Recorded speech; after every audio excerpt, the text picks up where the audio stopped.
The art of brewing is as old as civilization. Between 10,000 and 15,000 years ago, some humans discontinued their nomadic hunting and gathering and settled down to farm. Grain was the first domesticated crop that started the farming process. Beer is the most popular beverage in the world, after water and tea, and has been produced for thousands of years. The Ululu tablet from the ancient kingdom of Ur in what is now southern Iraq refers to a best beer and dates from 2050 BC. Babylonian clay tablets from 4300 BC show detailed recipes, and beer was also brewed by the ancient Chinese, Assyrians, Inca, and in ancient Egypt. The oldest proven records of brewing are about 6,000 years old and refer to the Sumerians. Samaria lie between the Tigris and Euphrates rivers, including southern Mesopotamia and the ancient cities of Babylon and Ur. It is said that the Sumerians discovered the fermentation process by chance. A seal, around 4,000 years old, is a Sumerian hymn to Ninkasi, the goddess of brewing. Her job was to brew all the beer for all the gods. On earth, she was in charge of the harvest, beer, brewing, drunkenness, seduction, the passionate art of carnal love, and the cruel art of war. Her name meant the lady who fills the mouth. This hymn is also a recipe for making beer. No one knows today exactly how this occurred, but it could be that a piece of bread or grain became wet, and a short time later it began to ferment, and an inebriating pulp resulted.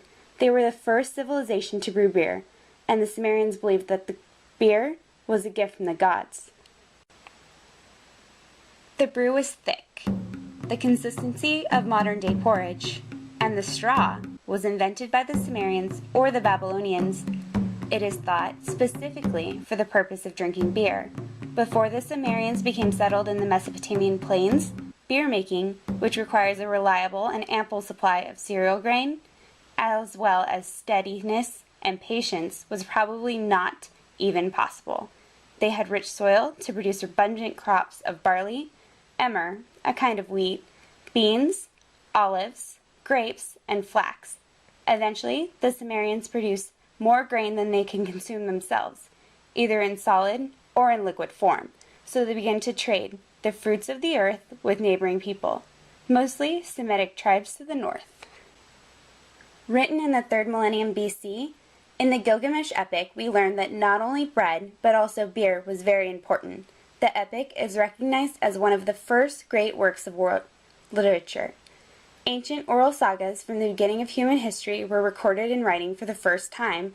The Gilgamesh epic describes the evolution from primitive man to cultured man. Enkidu, a shaggy, unkempt, almost beastly primitive man, who ate grass and could milk wild animals, wanted to test his strength against Gilgamesh, the demigod-like sovereign. Taking no chances, Gilgamesh sent a prostitute to Enkidu to learn of his strengths and weaknesses. Enkidu enjoyed a week with her, during which she taught him of civilization. Enkidu knew not what bread was nor how to eat it. He also had not learned to drink beer. The prostitute opened her mouth and spoke to Enkidu. "Eat the bread now, O Enkidu, as it belongs to life. Drink also beer, as it is custom of the land." Enkidu drank 7 cups of beer, and his heart sore. In this condition, he washed himself and became a human being. The Babylonians became the rulers of Mesopotamia after the Sumerian Empire collapsed during the 2nd millennium BC. Their culture was derived from that of the Sumerians, and as a consequence of this, they too mastered the art of brewing beer. Today, we know that the Babylonians knew how to brew 20 different types of beer. No, not that beer. In ancient times, beer was cloudy and unfiltered. The drinking straws were used to avoid getting the brewing residue, which was very bitter, in the mouth. Beer from Babylon was exported and distributed as far away as Egypt. The Babylonian king Hammurabi, who died around 1750 BC, famously proclaimed the first set of laws in recorded history. These laws were inscribed on stone tablets standing over 8 feet tall and were found in Persia in 1901. The Code of Hammurabi was written before the Mosaic Code and was placed in public view so that all could see it. The code, containing 282 laws, written by scribes on 12 tablets.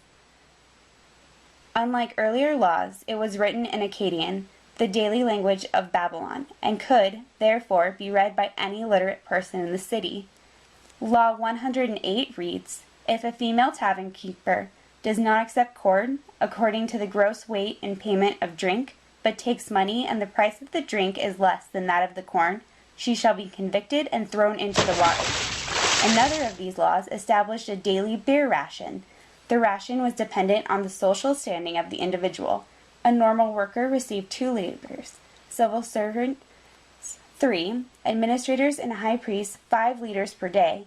In these ancient times, beer was often not sold, but used as barter. Case closed, the Babylonians took their drinking seriously. Here's a fun fact.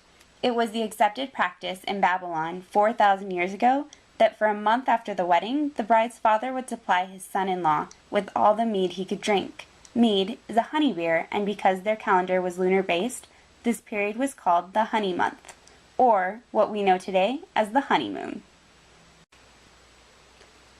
It is no exaggeration to say that beer was of central importance to ancient Egyptian society.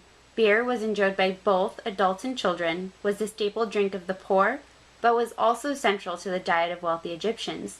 The gods were often made offerings of beer, and beer was mentioned in the traditional offering formula. Wages were often paid in beer and other supplies, and the workmen living in the workers' village at Giza received beer 3 times a day as part of their rations.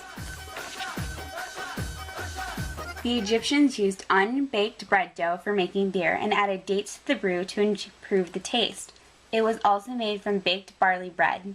The importance of beer brewing in ancient Egypt can be seen by the fact that the scribes created an extra hieroglyphic for brewer. Nearly every culture developed their own version of beer using different grains. The Egyptians used barley. Hops weren't used until late 1000 AD.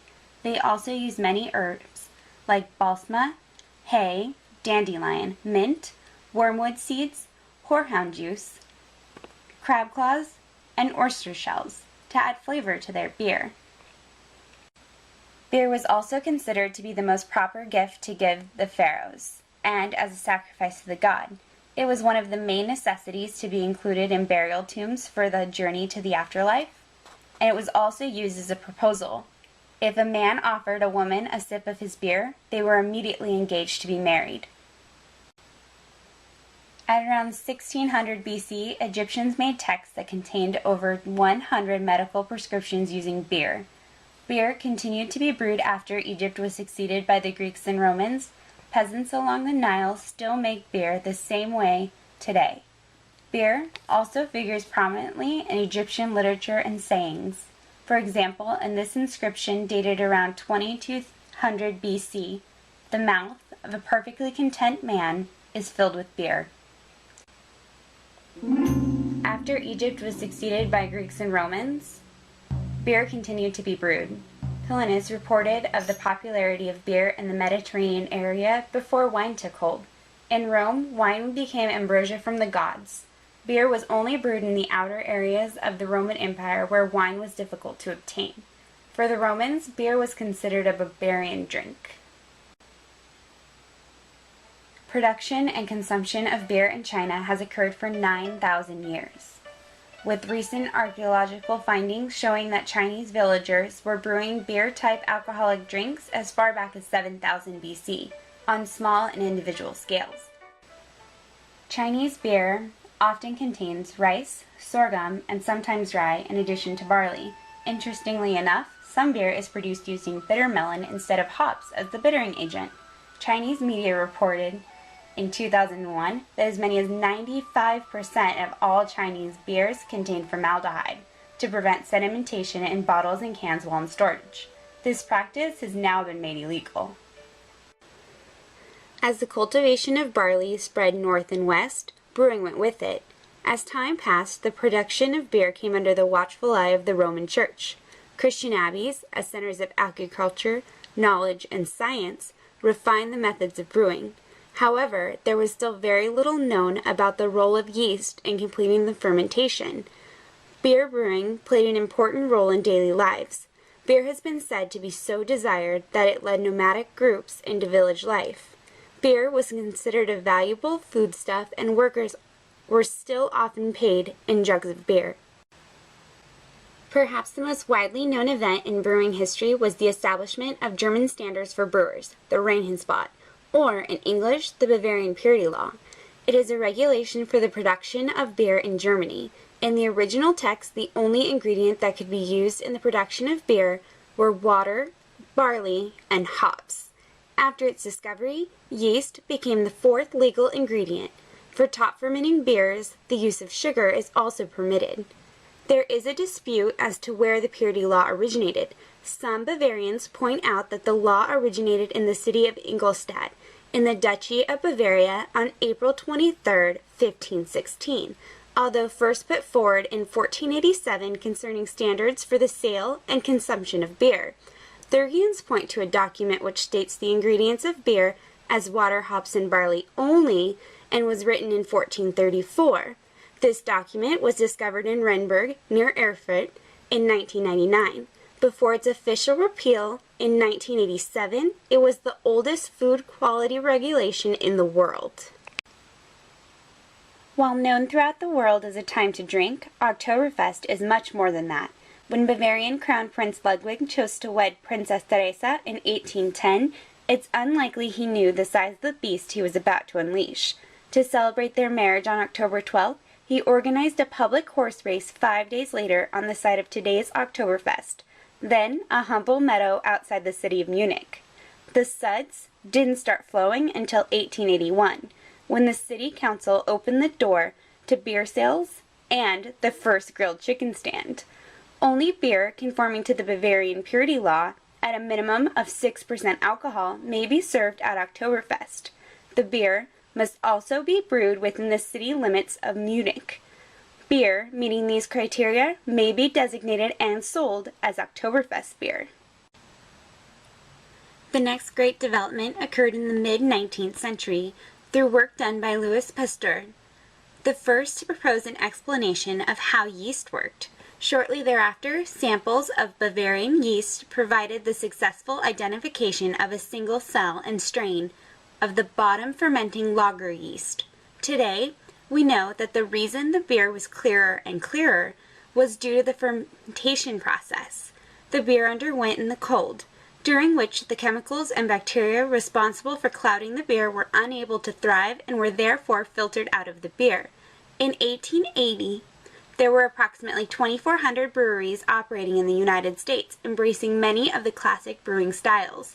Today, there are only 375 breweries. The change can be traced back to the era of the Volstead Act of 1919. This 18th Amendment to the Constitution ushered in prohibition. During this time, the smaller breweries laid idle as the larger establishments limped by with the production of cereal malts and near beers. Following Prohibition came World War II, with corresponding food shortages and therefore increased substitution of malt. A lighter beer resulted. With a large part of the male population off fighting the war, the workforce in America was made up largely of women. Thus, marketing to this population solidified the hold of a lighter style beer. Following the war, the large national breweries centered to the taste of this expanded beer market. Today, there is a revolution in America as brewing returns to its roots, and a great variety of high-quality beers are being revived, imported, and enjoyed.